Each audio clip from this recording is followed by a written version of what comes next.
Do you have a best friend? Maybe you're lucky and have a whole host of friends. I'm going to tell you a story about how two friends first met. So settle yourself down in your chair or on the sofa. Maybe you have built a den for this weekend. Whatever you have, just relax and enjoy our story. Anwen was excited. Today, the new girl was starting in her class. Anwen loved having lots of friends, in school, in the village, at rainbows. What made it even better was how many different friends she had in different places. All her friends were different and liked different things. In school, Anwen played running around games. In the village, she joined in climbing and swinging at the playground. And in rainbows, the girls joined in all sorts of fun activities together. Anwen's favourite was the singing games, especially when you got to make a lot of noise without anybody telling you off or saying it wasn't very ladylike. She had heard that the new girl was called Maisie, but she didn't know anything else about her or what to expect. As the teacher opened up the door, a great cry came from the hallway. "Ah!" And through the doorway a little girl tumbled and landed in a heap on the floor at the front of the classroom. Anwen stared, amazed at the fantastic sight of a girl in pink boots, orange tights, a green frilly skirt, a yellow blouse and a blue jumper, sitting on the carpet with her feet sticking out from under the frills of her skirt. "Oops," she said mischievously, spreading out her hands but holding back a giggle as she did. Anwen did giggle to herself and decided that everybody would surely love the amazing person who had just arrived. But she was wrong. I don't like the colour of your boots," called a boy from the corner.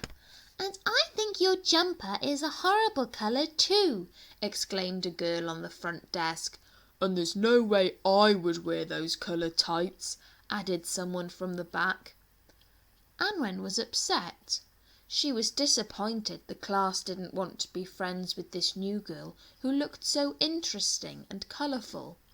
To her, it was like a rainbow had landed plop in front of the whiteboard. Later that day, Anwen became even more upset. When she went out to play after lunch, Maisie was all alone. The other children were running round, as they did every day, and ignoring her. Every time Maisie tried to join in with their running games, they called out cruel chants like, "Maisie, Maisie, your colours are crazy," or "You'll run in the dirt in that frilly, frilly skirt," and ran away from her.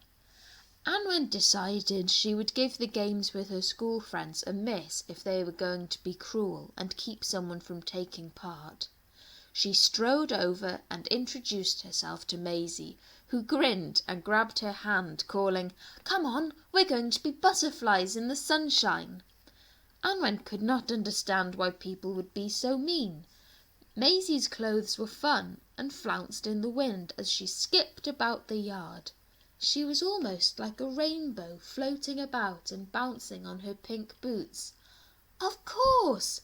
exclaimed Anwen. "Maisie can come to rainbows. She will be perfect, all that colour." It was all she could talk about when she got home that night, so after much nagging, Anwen's mum agreed to tell Maisie's family about the village rainbow unit. The following week, Maisie arrived at the rainbow meeting in all her wonderful clothes. This time, she managed to skip into the rainbow meeting without falling and threw her arms in the air. "Hi, everyone! Wow, you all look so cheerful in your bright uniforms. I like all the colours in the rainbow, especially red, and you all look so happy and friendly."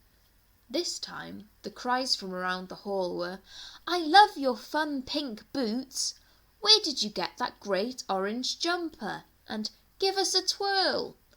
The rainbows made the new girl feel welcome and valued just the way she was. Nobody told her to go away or made fun of the way she looked. I also like all the colours of the rainbow, and you bring them with you wherever you go, exclaimed Anwen. When the winter nights draw in and we have rain and clouds overhead, you will still be a patch of bright colour to cheer us all up. She knew then that Maisie and she would be the best of rainbow friends. She knew they would be able to join in all the new and exciting activities rainbows had to offer. She was not disappointed. Maisie knew that too as soon as she saw the beaming smiles of the other rainbows, who liked making new friends just as much as Anwen did. And do you know what? We are still the best of rainbow friends so many years later.